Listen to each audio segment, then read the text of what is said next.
Cameron Menzies, nice to see you, mate. How's things? Busy start to the season, eh?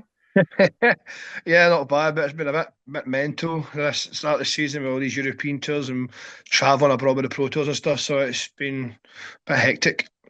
Guess that's what comes with the territory at the moment. In the top 40, you're in all these events and all that traveling and everything that comes with it. It's part and parcel of doing pretty well, I suppose. I can't really moan because this is obviously what I want to do.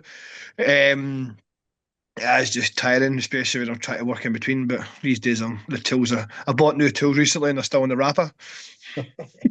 You're happy with the start of the season because you've obviously got that final on the Pro Tour, you got that quarter final on the European Tour, just gone, qualified for the World Masters. It's been a really positive 3 months for you on the board.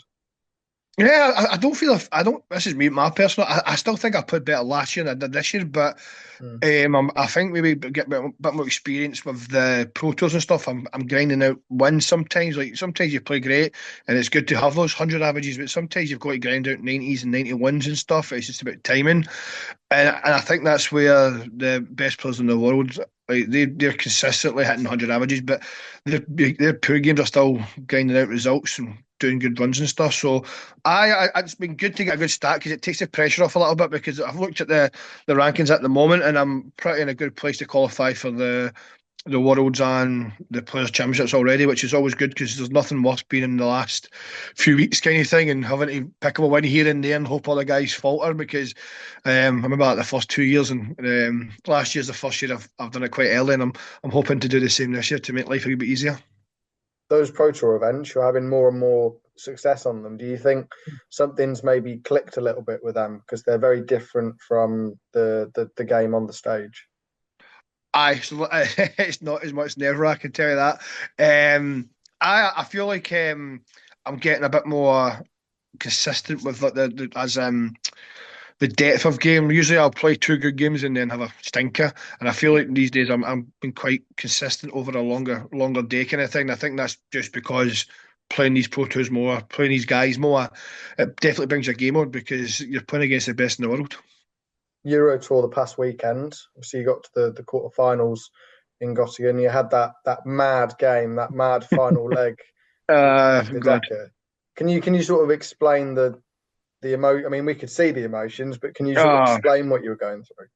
I just I've only got to the last eight once before kind of thing, and that was a challenge to a play, and I wanted to do it again, and I knew it was a tight game, and I knew it was his throw, but then when I went 5-4, I think it was five, and I went to go when I went five each, and the nerves just kicked in. My back leg was shaking. I've not had the last time I had nerves like that. I don't know. I felt like I was about 18 again. Just the hand was shaking and the heart was racing, and it just yeah, so that's you know how nervous I was when I miscount it. Usually that's not something I do, but I don't even know what I done. Like, I can't even explain it. My head was always double four, double four. But I knew 10 or a six. It's like just play safe 10 or a six, and I obviously just I made a bit of a fool of myself. So yeah, but obviously I'm getting dogs reviews saying that it was tactics. So yeah, I meant to miscount and all that for tactics. That's pretty impressive tactics, I tell you that. I think anybody that knows you that knows that you would never do anything like that, and that's not No. something that's But really I in your thought blood. I'd won. I thought I'd won, and I just remember hearing that noise, and I just went, "What?" And my heart sank. And actually, because I'd done that mistake, I wanted Mike to hit it just because I was like, "Oh, just put me out my misery now," Yeah. Do you kind of think thing. do you think that that game and sort of everything that came with that affected you in the following game? Obviously, it wasn't your Oh, best my head was. performance against them. I went back to the hotel and just because the hotel's like 5 minutes from the venue, and a wee sleep, which is obviously the worst thing you can do. But I didn't feel great that day anyway. But I felt flat. See, because obviously what happened, and then my phone was going mental, and that's the only thing is like with social media and stuff. Is that I don't want to see it because it's usually just nasty, and I just seen it, and it's just I was like I was happy Ryan Joyce played well because I was like, mate, just thanks for putting me in misery because I just went straight back to the hotel in my bed. I was just like, I was done. Kind of, I was a bit tired as well. As I say, a bit flat. That's maybe an experience at my level with the depth like between games because some players stay in the venue, get something to eat, I thought it'd be sensible to go back for a shower and stuff, but I end up falling asleep. So, yeah, I got there like 45 minutes before the game. So, yeah, my preparation wasn't great, but I just wasn't feeling up for it, if that makes sense, which is a bit poor because I should be. It's a very important game, but it happens.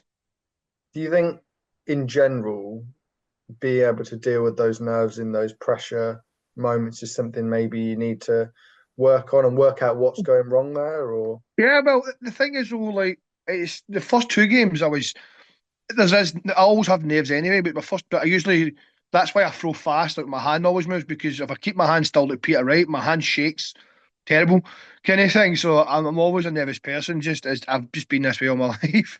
But the first two games I wasn't too bad.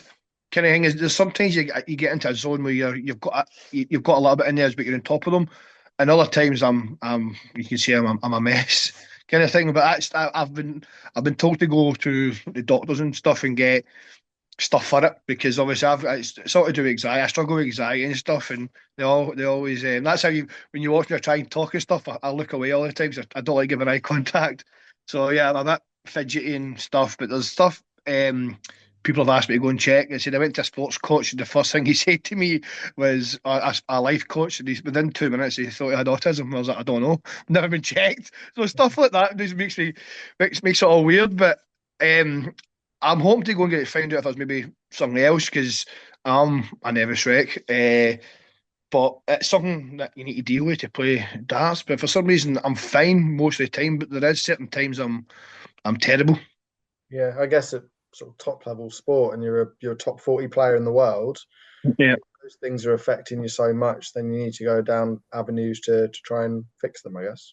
Yeah, it's just like folk have reached out who have these problems or who are on medication to try and help it and stuff, because like even before a game on Sunday, before I played Mighty Decker, because I was so nervous before it. It wasn't too bad before it. It was more during the game I get nervous. But because I'm nervous, I'm asthmatic as well. So my heart's racing. So I'm taking my inhaler, which obviously you take it a few times, that makes your heart race as well. So it's not it's not a good place to be in. That's why I'm trying to shed a bit of weight to see if maybe losing a bit of weight might help with that. And well, it's not coming off though, but I'm trying.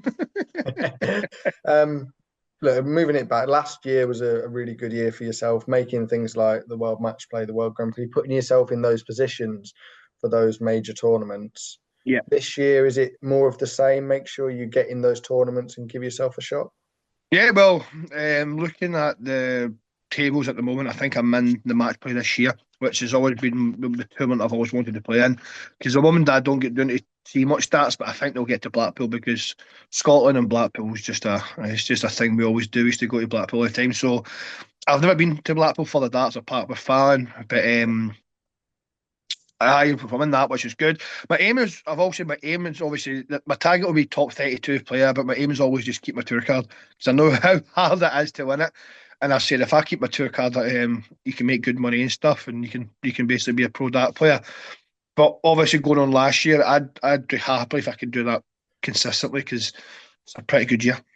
Is that the aim to sort of be professional, be top 32? I know you were saying to me off camera that you haven't actually been able to spend too much time at work recently. Yeah. Is that something that's a real aim in your mind?